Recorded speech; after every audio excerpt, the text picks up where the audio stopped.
Hello, I'm Steve Weber, the host of Book Cheapskate. We're running through the top 10 free Kindle books featured today on bookcheapskate.com.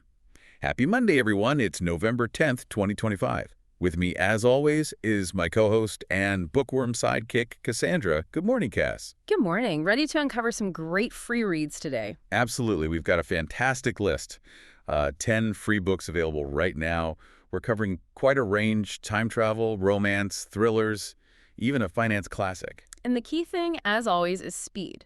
These deals are for a limited time, sometimes just for today. So if something catches your ear, you need to grab it fast. Couldn't agree more. Let's jump straight in. Book 1 is a monster deal, American Journey, the first 3 novels by John A. Heldt. Oh yeah, 3 books in one. That's amazing value. It's time travel, historical fiction. Right. It starts with Chuck Townsend, an unemployed reporter, and his son Justin, who's dropped out of college. This is back in 2016. They're kind of at loose ends. Maybe their relationship is a bit strained, and then they hear about, the possibility of time travel from some lecturer. And they actually do it. They take the plunge back to 1900, their plan. Ride a train to Texas and stop a distant uncle from being hanged for a crime he didn't commit. A noble quest. But time travel is never that simple, is it? Their quick trip gets complicated. How so? Well, they both end up falling for these 2 lovely librarians down in Galveston, Texas, which would be fine, except they've arrived literally on the eve of the massive 1900 hurricane, the one that basically wipes Galveston off the map. Oh, wow. So they know this catastrophic event is coming. That's heavy. Exactly. Yep. Heldt uses the time travel mechanic to really dig into the moral weight of knowing the future, the idea of second chances, but also the danger of meddling. It's complex stuff. Definitely adds depth beyond just the adventure. Yeah. Okay, let's switch gears dramatically. Book 2, Love Him Like Water. This is book 1 in the Lombardi family series by Jessica Gadziala. Right. We're talking romantic suspense, specifically mafia romance territory here. The arranged marriage trope. The classic. Totally. It's set up to end a long-running feud between 2 crime families. You've got Renzo Lombardi, the ruthless, powerful leader. Okay. And he's being married off to Laura Costa. She's described as this shy, sweet princess type from the rival family. But here's the thing. She secretly had a crush on Renzo for ages. So she's probably okay with this arrangement then. She is, initially. But Renzo, well, he's all business. He marries her to stop the war and then basically ignores her. He becomes, and I love this phrase, a ghost haunting the shadows of their house. Ouch. The alpha anti-hero strikes again. But that's where the payoff comes, right? He eventually realizes what a huge mistake he's made, especially as Laura starts to pull away. He has to actually work, maybe even grovel a bit to win her back. All while dealing with, I assume, mob stuff, betrayals, and danger. Oh, absolutely. Whispers of betrayal are definitely part of the backdrop. It's that mix of high-stakes crime and high-stakes emotions. Sounds intense. All right, moving on. Book 3 takes us into the courtroom. The Interests of Justice. This is David Brunel, book 17 by Stephen Venner. 17 books. That tells you something right there. This is a popular legal thriller series. And the premise here sounds incredibly relevant. It tackles that question. Yeah. Are some people just above the law? That's exactly it. The story kicks off with a real tragedy. A child is killed by a stray bullet during a festival in Seattle. It's awful. Yeah. The shooter is identified, but, well, he's from a very old, very powerful, very wealthy family. His father is one of the city's top attorneys. So prosecutor David Brunel has his work cut out for him when he charges the guy with murder. You bet. The father's law firm basically declares war. They try to just bury Brunel under a mountain of legal motions, delays, attacks, anything to stop the prosecution. And Brunel's dealing with his own personal stuff too, right? Health issues. Yeah, adding another layer of pressure. It really digs into whether money and influence can just break the justice system. Can you buy your way out of anything? Given that the author is a defense attorney himself, I bet the details feel pretty authentic.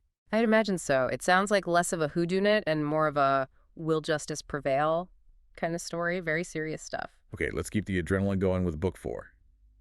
Espionage this time. Stray Bullets. Ian Kelly, book 1 by Robert James. Ian Kelly? Sounds like quite the character. He's a secret government operative, trained killer since childhood. Right. Plucked from foster care, turned into an assassin. Spends his life on official murder business, as the book puts it. But here's the twist. He has a family, a normal life back home, grown kids who have no idea what he really does. That's a tricky balance to maintain. Extremely. So he's off in Dubai. His current mission involves tracking some wealthy playboy arms dealer. Standard stuff for him. But the real problem is back home. Exactly. His son, Brandon, has started looking into his mother's death. The police called it gang crossfire, closed the case. But Brandon isn't buying it. And he's getting close to the truth. Maybe a truth connected to Ian. Potentially, it becomes this race against time. Ian needs to finish his dangerous mission and get back before Brandon digs too deep. If Brandon uncovers his dad's real identity, or worse, attracts the attention of the cartels actually involved. Wow. That's a nightmare scenario. The collision of his two lives sounds like a real page-turner. Definitely high-stakes, high-tension stuff. Okay, let's take a breather from all that intensity. Book 5 brings us some British humor. Strange Ways to Oldham. The Belchester Chronicles by Andrea Fraser. Oh, I love the sound of this one. Meet Lady Amanda Golightly. The description is fantastic. Short, portly, embarrassingly forthright. She calls a spade trumps, apparently. Love that. Doesn't mince words, does she?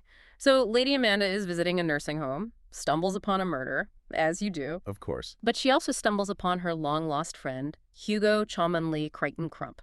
Great name. It really is. She promptly rescues Hugo from the nursing home, brings him back to her fancy estate, and when she tries to report the murder, the police inspector is just awful. Condescending, treats her like a silly old biddy. Big mistake. Huge. Exactly. Lady Amanda is not having it.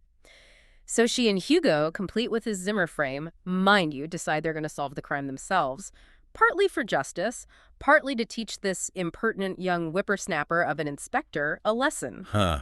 I love it. Sounds like pure, delightful, British, cozy mystery fun. Lots of wit and class commentary, I bet. Absolutely. You can just picture the pair of them outsmarting everyone. Okay, now we need to shift gears again, quite significantly for Book 6. This one requires a more sensitive approach. It's not Over You, Healing Springs, Book 1 by Amanda Torrey. Yes, absolutely. This is a second-chance romance, single dad involved, but the core themes are quite heavy. Grief, survivor's guilt, family trauma, so no humor here. Understood. The protagonist is Savannah Grace. She's been running for 10 years, essentially, from the guilt and shame connected to her younger brother's traumatic death. Right. She feels like she doesn't deserve happiness because of what happened. A really deep sense of survivor's guilt. She only comes back to her hometown because her estranged mother needs a bone marrow donation. A pretty serious reason to return. Exactly. And while she's there, she runs into Quentin Elliott, her high school boyfriend, the one she left behind when she ran. And he's got his own connection to the tragedy. He does. He felt helpless when her brother died, so he became a paramedic. He dedicated his life to saving people because he couldn't save her brother. And, well, he never stopped loving Savannah. Oh, wow. That's powerful. It really focuses on healing. Quentin is determined to help Savannah see that she does deserve forgiveness, especially from herself. It's about confronting that deep guilt and learning, maybe it's okay to stay, to fight for happiness. Sounds like a very moving, very empathetic read. Important themes handled with care. Definitely. A story about finding your way back from tragedy. Okay, let's move to Book 7, back to drama, but with a historical, perhaps lightly scandalous flavor. A Season for Treason by Golden Angel. Regency historical romance. Yes. This sounds like a fun mix. Our heroine is Miss Mary Wilson. She's a debutante navigating the London season. But she's got a secret. She does. She's actually a spy trying to uncover a dangerous, treasonous plot, all while dodging her aunt's attempts to marry her off. Busy lady. Where does her investigation lead her? To the most scandalous place imaginable, naturally. The debaucherous secret society of sin. Ooh, sounds juicy. And who runs this society?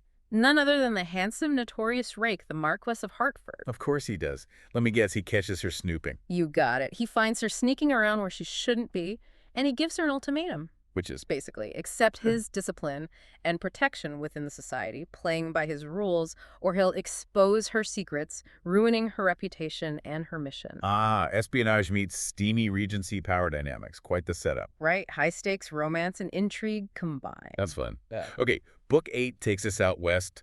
Colin's Quest, McLaren's of Boundary Mountain, Book 1 by Shirlene Davies. Historical Western romance. Yep. Yeah. Classic Western setting. California frontier, and a classic conflict. Feuding families, think Romeo and Juliet, but with maybe more horses and dust. Got it. So, Colin McLaren falls for Sarah McGregor. Daughter of his family's sworn enemy. Her family violently opposes the match. Standard stuff for the genre, but always effective. It gets separated. Forced apart for 5 long years. But here's the heart of it. They don't give up. Sarah keeps this brooch Colin gave her, proof of their secret betrothal, while she waits for him out on the trail. And Colin, is he just waiting too? Oh, no. His quest is the journey back to her. He's crossing the country, battling outlaws, dealing with runaways, facing all sorts of dangers on the trail, all to get back and claim Sarah. So it's about that enduring love, the persistence despite the obstacles. Exactly. That commitment across time and distance. Very epic, very romantic Western feel. Nice. Okay, almost there. Book 9 brings us back to contemporary times, small-town romance. Love Runs Deep by Claire Wilder. This one sounds like fun. Our hero is working hard rebuilding his family's old summer camp. It's a project in honor of his brother who passed away. So it's meaningful work for him. But there's trouble. Big trouble. He's being sued by his neighbor, described only as an a-hole neighbor. Huh? Okay. And guess who the neighbor hires as his lawyer? Kat. She's gorgeous, super smart, big city lawyer type, sent there specifically to find Bert and shut his camp project down. Enemies from the start. But there's a meet cute, isn't there? An Oh, awkward one. it's a classic. Kat arrives and catches our hero taking a, let's call it a stress-relieving dip in the lake. Oh. Yeah, in the nude. Oh, dear. Well, that breaks the ice, I suppose. That makes things incredibly awkward. Both, probably. So the dilemma is instant. Flirting with the enemy lawyer is bad. Falling for her. That could risk the entire camp project, his promise to his brother, everything. Great conflict. That enemies to lovers tension against a small-town backdrop in a memorable first meeting. Definitely memorable. All right, finally, Book 10. We end with nonfiction. A true classic. The Richest Man in Babylon by George Samuel Clason. Yes, this one's foundational for personal finance. First published way back in 1926, but the wisdom is absolutely timeless. What's the core message? Essentially that building wealth isn't about luck. It's about applying simple, fundamental principles. It's about wisdom and discipline. And it's not presented like a dry textbook, right? It uses stories. Exactly. That's the genius of it. Clason uses these simple, engaging parables set in ancient Babylon, like 4,000 years ago. You follow Arkad, who starts with nothing and learns the secrets to becoming the richest man in the city. Makes it much more accessible, I bet. Yeah. What are those core secrets, basically? They're incredibly straightforward, really. Things like, always save a portion of everything you earn, the famous pay yourself first idea. Yeah. Make your savings work for you investing. And protect your capital. Don't take foolish risks. Simple concepts, but powerful, and still completely relevant today for anyone wanting to get a handle on their finances. Absolutely. It's clear, practical, and motivating. A fantastic book to round out our list. Couldn't agree more. What a great selection today. Well, thanks for joining us today. And remember, if you want to download any of the books we've mentioned today from Amazon, visit us at bookcheapskate.com, and you'll have all the links right there. But do it now, before these deals expire. Who knows? They might even expire later today. And don't miss tomorrow's show. Very morning. It's all brand new. Cass, we'll do it again then. Farewell, and happy reading. Until then, keep on opening new worlds with great books without blowing a massive hole in your wallet. And whatever you do, remember this, when you read, Your mind becomes its own kingdom.